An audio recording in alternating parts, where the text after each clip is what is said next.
Whether it be to save the world or to benefit themselves, every warrior has a different reason for fighting. But when they're also a kick-ass celebrity, all that matters is they bring the hype. Johnny Cage, the stuntman turned legendary hero of Mortal Kombat. And Captain Falcon, the racer turned bounty hunter on the track of F-Zero.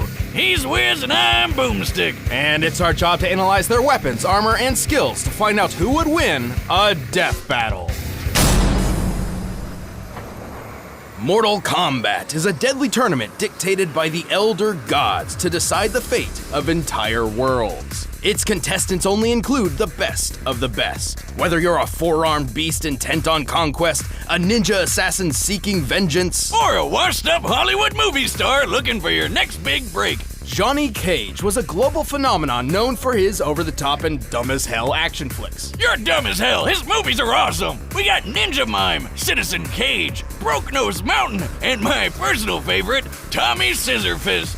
Oh, it's the only movie that ever really made me cry. But as with most celebrities, Cage's fame eventually cracked. Audiences lost interest in his stunts, and critics claimed he was a fraud. Which is bullshit. So to prove himself, Johnny naturally decided the best idea would be to join the deadliest martial arts tournament ever. What better way to stick it to him and show him you're the real deal than to save the Earth from an alien takeover? I guess Cage didn't really know what he was getting into. Luckily, he's no ordinary stuntman. Fans think my moves are all wirework and special effects. I am the special effects.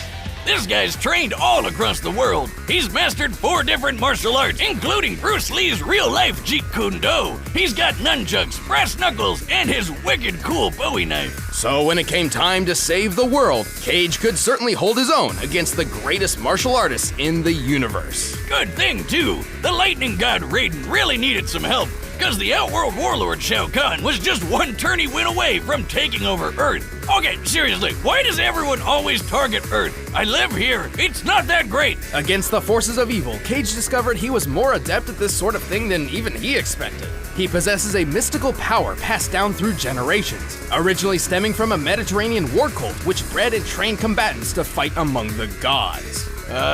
Sure. That's not random at all. This power manifests not just as a shield against divine forces, but also as a mythical energy Cage can weaponize. He can fire Shadow Bolt energy balls, punch you to pieces with a Shadow Uppercut, do a Guile impression with the Eclipse Kick, and knock the shit out of you with his patented Shadow Kick. But even with these powers, Cage is still a mortal man. Whenever he found himself in trouble, he needed a go-to technique to get out of it. Oh, and he came up with the absolute perfect move.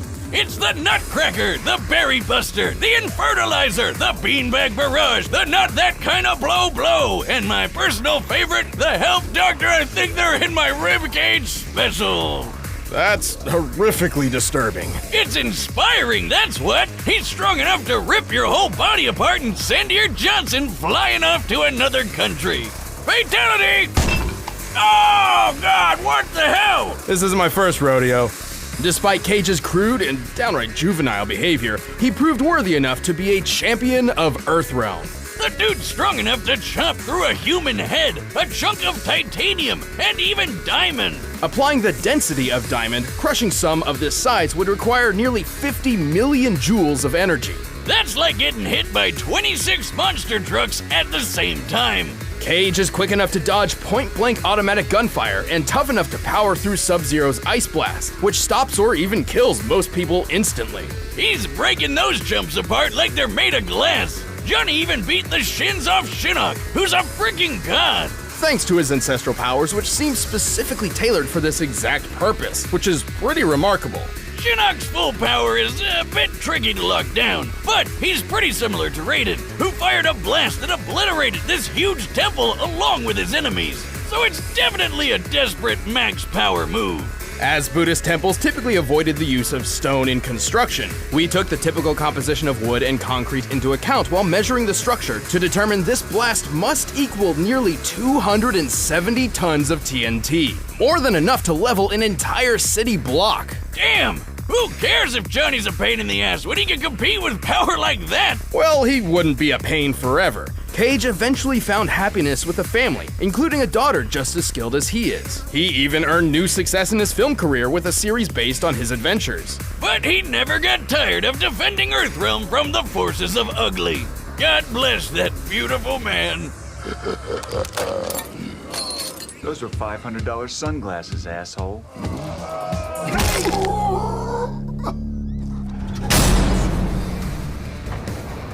It's the year 2560, and the world's gone crazy! Aliens are everywhere, we're traveling through space, and best of all, there's a brand new sport in town! An intense mix of high-speed racing with anti-gravity techno-whatsis! This is F-Zero! So much better than NASCAR! You seem pretty chipper. Well, yeah, F-Zero's freaking awesome! Why don't we have this in real life yet? Probably because it's extraordinarily dangerous. On the F-Zero Grand Prix, one wrong turn can end your life. Yeah, what's your problem? The ones that survive are the best of the best, including the champ himself, Captain Falcon. To most of the world, Falcon is a legendary racer and household name, but that's about it. Otherwise, he's a mystery. Like Batman. Sort of. Off the track, Captain Falcon is actually an accomplished bounty hunter, dedicated to a mission of saving the universe from the vile forces of Black Shadow. Is that like a heavy metal band or something? No. Well then dibs. Black Shadow is a cold-blooded king of crime, determined to bend the universe to his will. He's also got horrible taste and style. How often you think that thing gets caught on door frames? Truly the most evil of evils. To take on Black Shadow, Falcon's a goddamn badass. He's super tough and super skilled in martial arts. Best of all, he's got a bunch of fiery super moves. The Speedy Falcon Kick, the Unpredictable Raptor Boost, and Falcon Dive, where he humps people so hard they explode. What? Just calling it like I see it, Wiz. Either way, as impressive as these techniques are, they pale in comparison to his greatest and most famous. Falcon! Punch! Show me your moves! He literally punches people so hard they explode in bird-shaped fire, which is awesome, but how? Well, as evident from his other techniques, he's not moving so fast he's igniting the air or anything like that. Rather, Falcon seems to possess some limited form of pyrokinesis. And while the reason for this has never been specifically explained, the answer may lie within his sleek F-Zero machine, the Blue Falcon. Oh yeah! This baby uses magnetic and G-diffuser tech to rocket over 1,500 kilometers per hour. That's more than 35 times faster than the Bugatti Chiron Sport, the fastest car in the world. But when he wants to push the Blue Falcon even further, he taps into its hidden reactor might. Now you might be asking, what's a reactor might? Oh, you know, nothing much. Just a magic piece of the Big Bang that birthed all of existence. You'd think there are better uses for a fragment of creation than powering a race car. No, I don't, Wiz. Have you seen what this thing can do? With the power of the reactor might, the Blue Falcon can go Beyblade with a move called Boost Fire. Check it out. The Blue Falcon becomes a deadly energy buzzsaw spinning so fast that it increases speed and can even fly. A reactor might is bonded with its owner and can even be called upon from a great distance away. Therefore, Falcon can summon his vehicle to his side at any moment. Reactor mites bottle up a ton of raw power. Put a few together and you can rip holes through dimensions. This one by itself went haywire and blew up this space station in one blast. Based on the space station's size and the ensuing blast radius, this explosion must have held a yield of over 6 megatons of TNT. Oftentimes, reactor mites also grant their owners a variety of superhuman powers, some even bordering on unexplainable magics. While it's technically unconfirmed, perhaps the reactor mite under the Blue Falcon's hood is the source of the captain's curious pyrotechnics. Who cares? He can punch a giant fire falcon of burning death, and that's all that matters. Like when he finally beat Black Shadow once and for all. Did he just explode the galaxy? Hell yeah! Well, don't get the wrong idea. This blast of light actually originates from the exploding dark matter reactor, which has the power to rewind the Big Bang using all 6 reactor mites. It's a long story. Oh, that's way less epic. Still, even beating up Black Shadow is super impressive. This guy could tank hits from a hulked out super alien, no problem. Falcon's quick enough to take out multiple enemy robots in the blink of an eye, a feat which would require moving faster than sound. He can spot a sniper from several miles away and even survive an exploding rocket. His exact clone took multiple blows from specialized military personnel with no effect whatsoever. And as a bonus, Falcon carries dynamite powerful enough to blow up this giant weather machine. That's like 100 sticks of dynamite in one. Where do I get me some of that? And whoa, wait a minute, that guy survived? While Captain Falcon did accomplish his mission and rid the universe of Black Shadow's tyranny, it took more than one man to do it. Oh, great. Here comes the power of teamwork bullshit. No. I mean, Falcon is literally more than one man. Go on.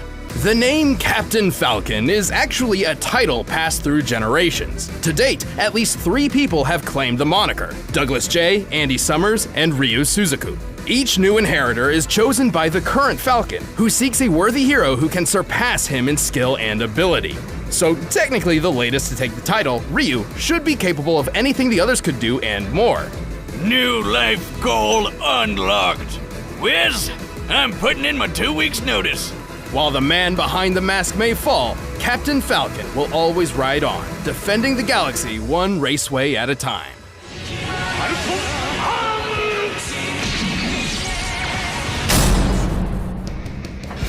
All right, the combatants are set, and we've run the data through all possibilities. It's time for a death battle!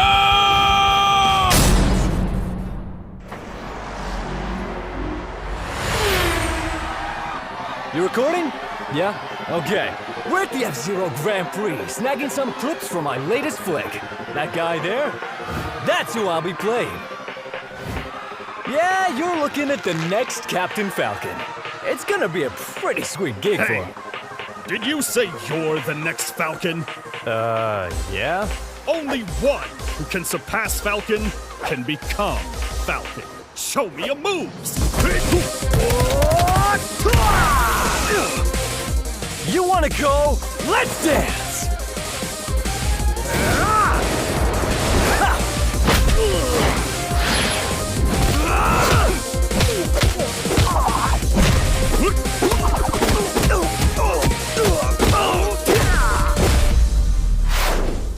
Falcon Kid!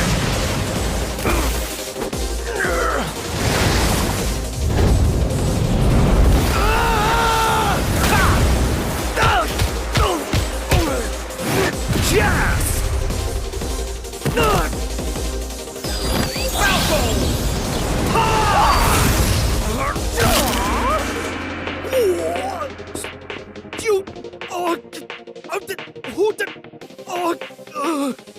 You know what they say, all's fair in show business.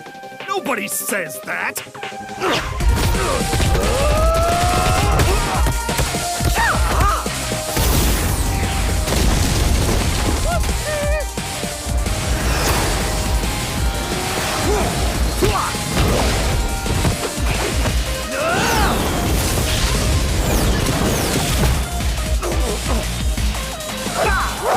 You sports types really take auditions seriously!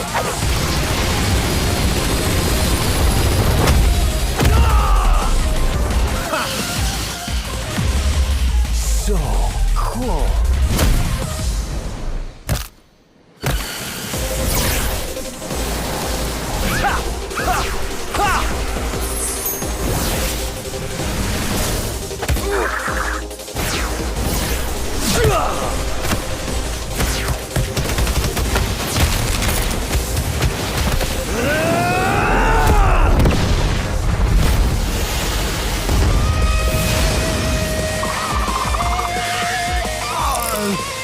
Am I good enough for you now?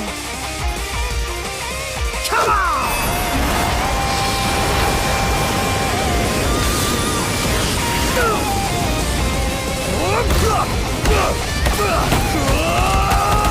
Who's fire?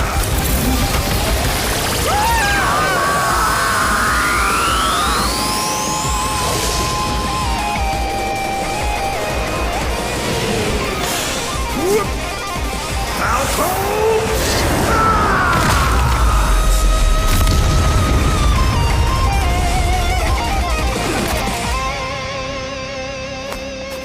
Only one can be worthy. KO! Yes! Yes! Oh, that was awesome! Okay, just chill for a minute. Johnny Cage certainly held his own against Falcon, with superior martial arts ability and matching Mach speeds. But Captain Falcon wasn't a pushover and had plenty of experience with tricky opponents. Most of all, he had way more power on his side. Let's compare some of Johnny's best feats to Falcon's, specifically crushing Diamond and the Falcon Punch. Yeah, when he hit that tough son of a bitch, Black Shadow. By measuring the area of effect and comparing that space to the heights of Captain Falcon and Black Shadow, we found that the electricity covered an area of about 300 cubic meters. Accounting for empty space, the amount of electricity needed to fill this area must equal at least 151 billion joules of energy. That's the same as dropping 12 elephants on old Hornhead here, and over 3,000 times stronger than Johnny's Diamond Smash. Captain Falcon was tougher too. He's survived a blast from a rocket launcher, but even more notably, he fared better against Black Shadow than Zoda did. You know, that hulked-out alien guy who survived the exploding weather machine when he wasn't all hulky? So we can reasonably scale Falcon to Zoda, at least as far as those sorts of physical feats are concerned. Look at that explosion! Based on its size, it's worth around 100 tons of TNT. And while Cage's War Cult powers let him survive battling Shinnok, whose power rivals Raiden's 270 tons of TNT blast, recall that this ancestral defense seems specifically tailored to counter such divine forces. A bullet could still put Cage down. It has, and he's even died to lesser foes in alternate timelines. And anyway, Raiden's final explosion attack is nothing compared to the raw power of the reactor might under the Blue Falcon's hood. Numbers aside, this was a pretty even match, but Falcon's greater strength, toughness, and fiery arsenal tipped the scales. In the end, Johnny just couldn't finish the race. The winner is Captain Falcon. Hey, thanks for watching this episode. If you want the battle music for yourself, you can get it by clicking the link down below. And check out that video right over next to Ben's face.